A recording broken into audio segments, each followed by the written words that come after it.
তো এরপর আমরা চলে আসছি পরবর্তী সাজেশনে। আমি বড় কোশ্চেনের সাজেশন দিলাম ফিজিক্যাল সায়েন্স থেকে মাধ্যমিকের জন্য, কিন্তু এবার আমি শর্ট কোশ্চেনের উপর একটু নজর দিচ্ছি এবং সেই কোশ্চেনগুলি বলছি যেগুলো আমরা রেগুলারলি করি না সচরাচর, সেগুলো একটু করে রাখতে হবে। ইম্পর্টেন্ট কোশ্চেন, কিছু রেয়ার ইম্পর্টেন্ট কোশ্চেন, যেমন হচ্ছে যে আন্টার্কটিকা অঞ্চলে ওজোন স্তরের সর্বাধিক ক্ষয় হয় কোন মাসে, কোন মান্থে ওজোন লেয়ারের ডিপ্লিশনটা বেশি হয়। তো আন্টার্কটিকা অঞ্চলে এমনিতেই আমাদের ওজোন লেয়ার নষ্ট হয়ে যাচ্ছে তাড়াতাড়ি, তো সেটা কোন মাসে? তো অ্যান্সার লিখতে হবে September November, September hyphen November, September to November আর কি। হ্যাঁ, অক্টোবরটাও আছে মাঝে। এরপর হচ্ছে যে ওজোন স্ফিয়ারে ওজনের গাঢ়ত্ব মোটামুটিভাবে কত, ওজোন যে আমাদের যে ওজোন লেয়ার আছে আকাশে, সেখানে ডেন্সিটিটা কত। তো ওটা অ্যান্সার হচ্ছে 10 ppm। তো ppmটা কিন্তু স্মল লেটারে লিখতে হবে, ঠিক আছে। তারপরে হচ্ছে যে নিম্নলিখিত কোন রশ্মিটি তাপীয় রশ্মি, হুইচ ওয়ান ইজ থার্মাল রে। তো এখানে অনেকগুলো অপশান আছে, চারটে। তো ইউভি আছে, তার মধ্যে ইনফ্রারেড আছে, কসমিক রে আছে, গামা রে আছে। তো এখানে কিন্তু মনে রাখতে হবে যে ইনফ্রারেড রে হবে, ঠিক আছে। কেউ ভুল করে ইউভি লিখে দিলে কিন্তু হবে না, ঠিক আছে। তো ইনফ্রারেড অ্যান্সার। তো এরপর হচ্ছে যে গ্রিনহাউস প্রভাব সৃষ্টিতে CO2 গ্যাসের অবদান কত। হ্যাঁ, এটা হয়তো কমন কোশ্চেন, করে রাখবে। তো এটা 50%, কার্বন ডাইঅক্সাইড কতটা এর জন্য দায়ী আর কি, রেসপন্সিবিলিটি কতটা CO2। তো CO2 রেসপন্সিবিলিটি কিন্তু হাইয়েস্ট 50%, ঠিক আছে। বাকিগুলো সবাই মিলে 50% হয়। এরপর হচ্ছে সূর্য থেকে পৃথিবীতে আগত অবলোহিত রশ্মি সম্পর্কে কোনটি সত্য, ইনফ্রারেড রে বিষয়ে হুইচ ওয়ান ইজ ট্রু। তো এখানে চারটে স্টেটমেন্ট আছে, আমি কারেক্ট স্টেটমেন্টটা বলছি খালি। বায়ুমণ্ডলে প্রবেশ করার সময় তরঙ্গ দৈর্ঘ্য কম থাকে, কিন্তু পৃথিবী থেকে বিকিরিত হয়ে ফেরার সময় তরঙ্গ দৈর্ঘ্য বৃদ্ধি পায়। তার মানে হচ্ছে কি, যখন ওটা সূর্য থেকে পৃথিবীতে ঢুকছে তখন ছোট থাকে ওয়েভ লেন্থটা, কিন্তু যখন ওটা ফিরে যায়, return back to the space, তখন কিন্তু ওর ওয়েভ লেন্থটা বড় হয়ে যায়, তরঙ্গ দৈর্ঘ্যটা বড় হয়ে যায়। তো যার জন্য ওটা গ্রিন হাউস গ্যাসগুলো দ্বারা বাধা পায়, উইক হয়ে যায় ইয়েটা। তো এটা মনে রাখতে হবে, ঠিক আছে। তো এইগুলো কিন্তু একটু রেয়ার আর কি। তো এরপরে হচ্ছে যে গাছটি প্রচুর পরিমাণে ওজোন গ্যাস দেয় আমাদেরকে, তার নাম কি। তো কোন গাছটা থেকে আমরা প্রচুর ওজোন গ্যাস পাই। তো এই গ্যাস তুলসী হচ্ছে উত্তর, তুলসী গাছ। তো এটা মনে রাখতে হবে। তো এইরকম আরও কয়েকটা আছে, যেমন বায়ুমণ্ডলে ওজনের পরিমাণ মাপার যন্ত্রটির নাম কি। ওজনের পরিমাণ মাপার যন্ত্র, যেটাকে আমরা ওজনের গাঢ়ত্ব বলি, ডেনসিটি মাপার মেশিনটা হচ্ছে ডবসন স্পেকট্রোমিটার। তো এটা মনে রাখতে হবে। অনেকে ডবসন ইউনিটটা জানো হয়তো, ডবসন স্পেকট্রোমিটার হচ্ছে মেশিনটার নাম, ঠিক আছে। তো এবার বায়ুমণ্ডলে উপস্থিত মোট ওজোন গ্যাসের শতকরা কত ভাগ ওজোনোস্ফিয়ারে বিদ্যমান। তার বলতে চাইছে যে আমাদের যে পুরো অ্যাটমসফিয়ারটা আছে, ট্রপোস্ফিয়ার, স্ট্র্যাটোস্ফিয়ার, তারপরে মেসোস্ফিয়ার, তারপর পরপর যে চারটে আছে আরও এক্সোথার্মো, সব মিলে আর কি পুরো অ্যাটমসফিয়ারে আমাদের কতটা যে ওজোন গ্যাস আছে তার মধ্যে কত পার্সেন্ট ওজোনোস্ফিয়ারে আছে, ঠিক আছে। তো অ্যান্সারটা হবে কিন্তু 90%, এটা মাথায় রাখতে হবে।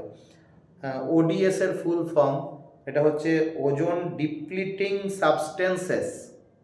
তো এখানে মনে রাখতে হবে যে বানান যদি ভুল হয়, একটু এদিক ওদিক কেউ যদি লিখে দেয় ওজোন ডিপ্লিশন সাবস্টেন্স, ভুল হয়ে যাবে। তো ওজোন ডিপ্লিটিং সাবস্টেন্স বলতে হবে, ডিপ্লিটিং সাবস্টেন্স বলতে হবে, সাবস্টেন্সেস প্লুরাল বলতে হবে। ওডিপি হচ্ছে full form ozone depletion potential, ozone depletion potential, ODP. Chapman cycle, এটাও একটা ইম্পর্টেন্ট কোশ্চেন। চ্যাপম্যান সাইকেল কি আর কি, হোয়াট ইজ চ্যাপম্যান সাইকেল। স্ট্র্যাটোস্ফিয়ারে উপস্থিত ওজনের ধ্বংস এবং সৃষ্টি যে বৃত্তাকার বিক্রিয়ার পথের মাধ্যমে ঘটে তাকে চ্যাপম্যান সাইকেল বলে। তার destroy of ozone layer and creation of ozone layer, এই যে সাইক্লিক অর্ডারে হচ্ছে সেই সাইকেলটাকে বলা হচ্ছে চ্যাপম্যান সাইকেল। তো তারপরে হচ্ছে যদি বায়ুমণ্ডলে CO2, জলীয় বাষ্প ইত্যাদি গ্রিনহাউস গ্যাসগুলি না থাকতো, তবে বায়ুমণ্ডলের গড় উষ্ণতা কত হতো। তো -30°C হতো, ঠিক আছে, এটা জেনে রাখতে হবে। আমাদের এমনিতে আর্থের অ্যাভারেজ টেম্পারেচার হচ্ছে 15°C এখন এই মুহূর্তে, কিন্তু যদি এই গ্রিন হাউস গ্যাসগুলো একটাও না থাকতো তাহলে কিন্তু আমরা সার্ভাইভ করতে পারতাম না, আমরা বেঁচে থাকতে পারতাম না। এবং তার কারণটা হচ্ছে -30°C চলে যেত আমাদের অ্যাভারেজ টেম্পারেচার, মানে 45°C কম হয়ে যেত এখনকার থেকে। তাই অ্যাভারেজটা অতটা নেমে গেলে কেউ সার্ভাইভ করতে পারতাম না, বা হয়তো খুব কম জনাই সার্ভাইভ করতে পারতো, হয়তো কিছু অ্যানিম্যাল পারতো, এরকম হয়ে যেত ব্যাপারটা। হ্যাঁ, এরপর হচ্ছে একটি জৈব গ্রিন হাউস গ্যাসের নাম লেখো, মানে অর্গানিক গ্রিন হাউস গ্যাস, ঠিক আছে। তো অর্গানিক গ্রিন হাউস গ্যাস, এটা নামটা মনে রাখতে হবে, এটা কিন্তু মিথেন হবে অ্যান্সার। তারপর এরকমই একটা কোশ্চেন আছে যে ইনঅর্গানিক গ্রিন হাউস গ্যাস, সেটা CO2 লিখলে ভালো হয় আর কি। তো এরপর হচ্ছে যে অ্যালবেডো কি, হোয়াট ইজ অ্যালবেডো? অ্যালবেডোটা হয়তো অনেকে জানো, যে আমাদের যে সূর্য থেকে যে হিটটা আসছে সারাদিন ধরে, সেই সূর্য থেকে আগত রশ্মির প্রায় 66% ভূপৃষ্ঠ ও বায়ুমণ্ডলকে উত্তপ্ত করার কাজে লাগে, এবং বাকি যে 34% ওটা মহাশূন্যে আবার ফিরে যাচ্ছে, ঠিক আছে। তো সেই মহাশূন্যে যেটা ফিরে যাচ্ছে 34%, ওইটাকে অ্যালবেডো বলছে, ঠিক আছে। এরপর হচ্ছে ওজন যে গহ্বর, মানে ওজন হোল, এইটা সর্বপ্রথম কোন সায়েন্টিস্ট এটা লক্ষ্য করেন বা ডিসকভার করেন?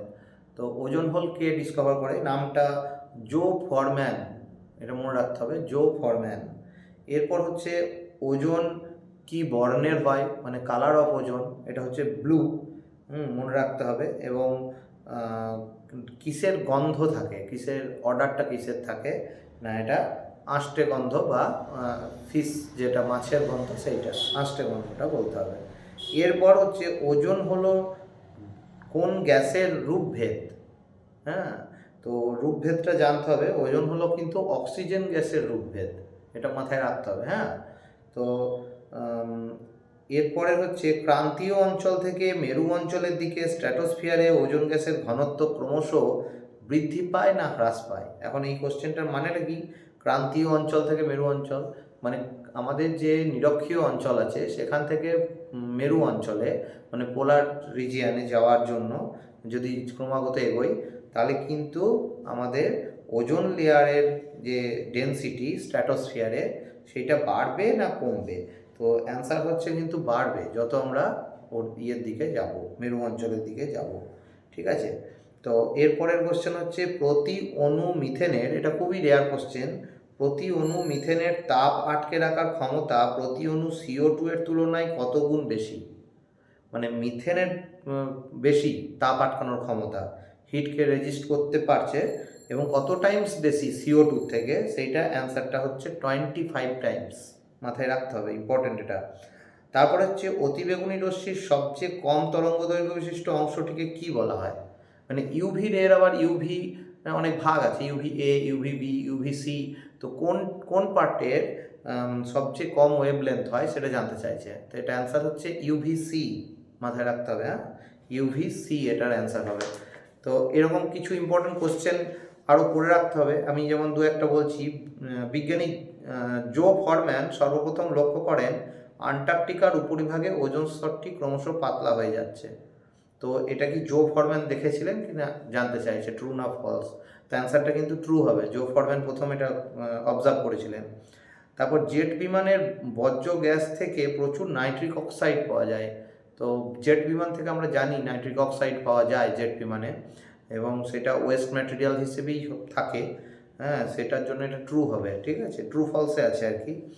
ওজোন স্তর ক্ষতিগ্রস্ত হলে চোখে ছানি পড়ার সম্ভাবনা, মানে ক্যাটারাক্ট, হ্যাঁ, তো ওজোন লেয়ার যদি ইয়ে হয়ে যায়, নষ্ট হয়ে যায়, তাহলে আমাদের চোখে ক্যাটারাক্ট হতে পারে। এটা ট্রু না ফলস জানতে চাইছে, তো এটা কিন্তু ট্রু হবে, ক্যাটারাক্ট হয়। তো এই হলো আমাদের ফার্স্ট চ্যাপ্টার থেকে কিছু রেয়ার কোশ্চেন। আরও প্রচুর কোশ্চেন আছে যেগুলো সিম্পল, সেগুলো তো করতেই হবে। তো এই রেয়ার কোশ্চেন আমি নেক্সট ভিডিওতে আরও কয়েকটা পরের চ্যাপ্টারগুলোর রেয়ার কোশ্চেন, শর্ট কোশ্চেনগুলো বলে দিচ্ছি, ঠিক আছে।